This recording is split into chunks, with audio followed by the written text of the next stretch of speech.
Welcome, everyone, to the Modern Day Mystery Schools, Book Study 24, continuing in Volume 2 of Unfolding Consciousness, Exploring the Living Universe and the Intelligent Powers in Nature and Humans. That's you. Written, compiled, and completely explained by Dr. Eddie Villamoria. Rumor is he will be here on this show in 3 weeks. Volume 2 is peering down the microscope, man's internal landscapes, looking within the human being. So we're going to continue our Death is Transition, Time at the Door of Eternity. And we're on page 70 in here. Now we do this as a series. This is a very important series because in understanding death, we can learn the meaning of life. Now this chapter, chapter 5, we will be covering the transition back into the physical world, reincarnation, what are ghosts, Avicii, which would be hell, and so much more. So taking a look at today's episode, we will be covering post-mortem consciousness in Devashan, or heaven-ish. Heaven. Anyway, and the state of Devashan. So before we get started, remember you get 20% off the 4-volume set with the exclusive UC Book Study code. Just type in the study code UC Book Study. Put it in on the Shepherd Walwyn website. It is available right now only in hardback form. This is a mammoth text covering over 1,300 pages and more. Ebooks are being formatted as we speak, and an audio version is in the works. Now, if you are new here, we've been doing these for the last few months. This is Book Study 24. A new one comes out every Sunday.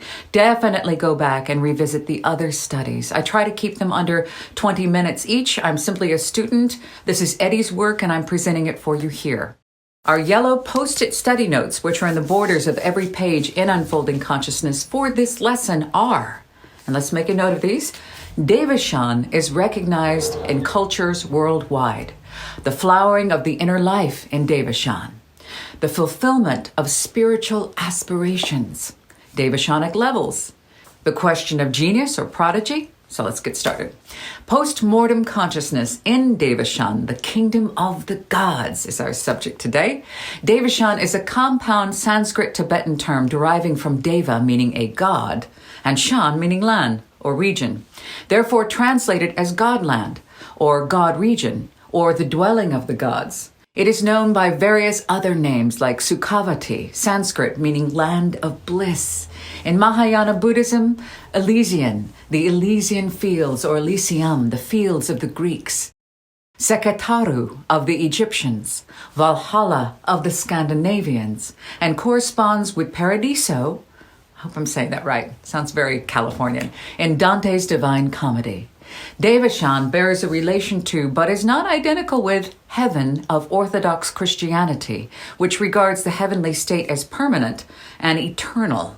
A good example of how the exoteric means commonly known, adaptation of religion distorts the esoteric meaning, whereas Devashan is a temporary state, intermediate between two earth lives, into which the higher ego enters after the second death, when relieved of its lower aspects or sheaths.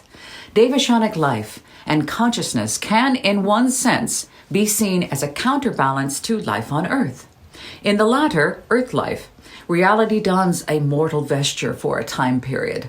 In the former, Devashan, reality is naked unto itself, also time-bound, but in general for much longer than earthly life. Now this is calculated from our standpoint of time being here on earth. There's no time over there, or in that state.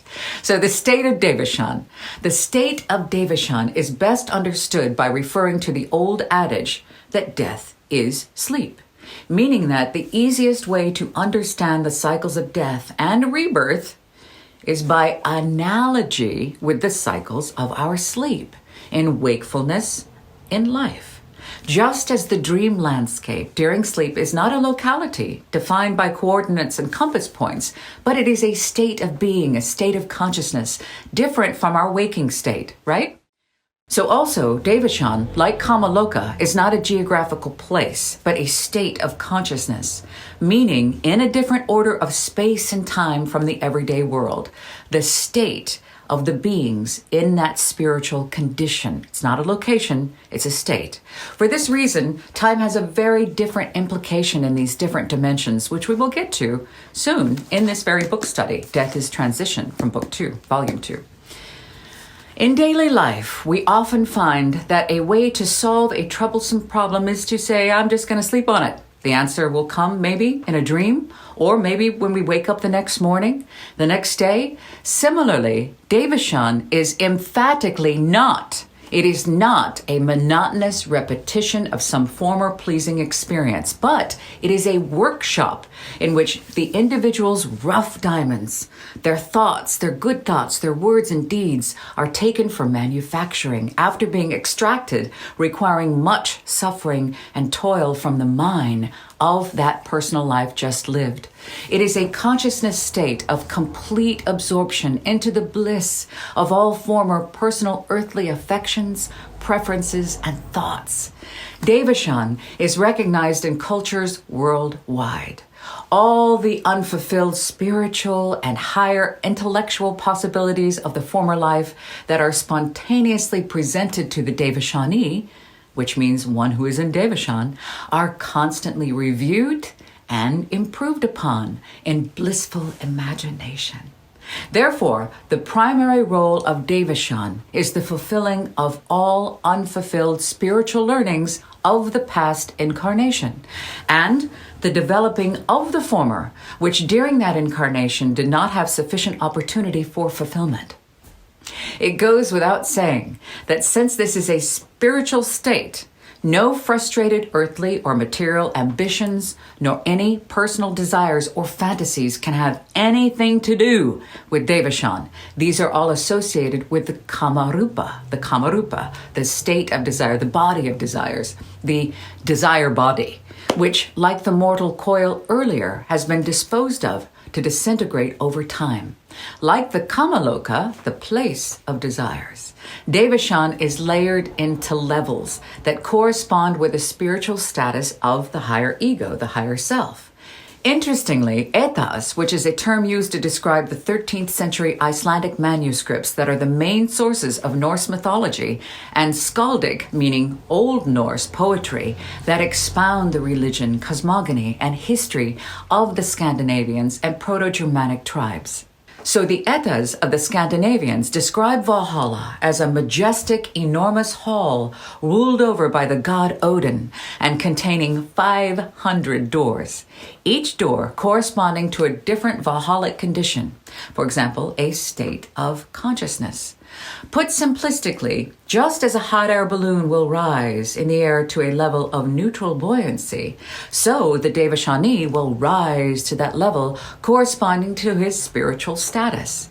Eddie writes here that Archimedes, who was well known for his inventions and scientific discoveries, and he did a lot of work. His most memorable was the investigations of buoyancy. He says the Archimedes principle has its metaphysical equivalent. So, just as the punishment fits the crime in purgatory, so the reward, the good deed, it fits in paradise. The artist, the scientist, the poet or philosopher will rise to their appropriate grade there to reap the fruits of good deeds sown on earth and fulfill yet even higher aspirations. It is a total mystery to mainstream psychology how some artists and scientists display genius out of the blue, prodigies. They seem to know what they have never been taught. In music, for example, Frédéric Chopin had no teachers of exceptional merit, none. He was one of the greatest pianists of his day, and his compositions still move us to tears many, many years later, over a century later. From the start, Franz Liszt revealed an enormous musical talent. No sooner was he told anything than he already seemed to know it. Mozart was never taught psychology or psychiatry at university, yet his operas display an unerring insight into human character of both sexes. Who then taught him to read the book of life? And how many 6-year-old children do we know who can compose a difficult harpsichord concerto as Mozart did? In mathematics, Isaac Newton seemed to obtain his knowledge by something more, like direct contact with the unknown sources that surround us, with the world of mystery, more so than any other man in science, asking how Newton could be both a mathematician and a mystic. Sir Robert Robinson, the English Nobel laureate and past president of the Royal Society, answered that it was because Newton perceived a mystery beyond and did his best to penetrate it. Well said. A modern case would be the self-taught Indian mathematician, Srinivasa Iyengar Ramanujan. I hope I'm saying that right. Ramanujan, the subject of the drama film you may be familiar with, The Man Who Knew Infinity. He had virtually no formal training in pure mathematics, yet he made substantial contributions to mathematical theory. Deeply religious, Ramanujan credited his mathematical capacities to divinity, declaring that an equation meant nothing to him unless it expressed a thought of God. Volume 3 of Unfolding Consciousness gives more reference details about this. So, would it not be true to say that crediting mathematical qualities or any other capacities to divinity is just another way of acknowledging, in everyday language, the Davisonic experience on spiritual planes? Something to think about. Such genius can arguably be explained in part by innumerable incarnations coming back time and time again, and their associated Davisonic experiences ever improving upon the refining of the faculties and renewing the aspirations of former lives lived on earth or elsewhere, the ultimate flowering of which materializes as what seems like miracles here in the physical world on earth. Another example is the well-studied Walter Russell, whose highly intuitive and visionary study of the origin of the universe united spiritual cause and scientifically observable effect. But his formal education ended at the age of 10 years old.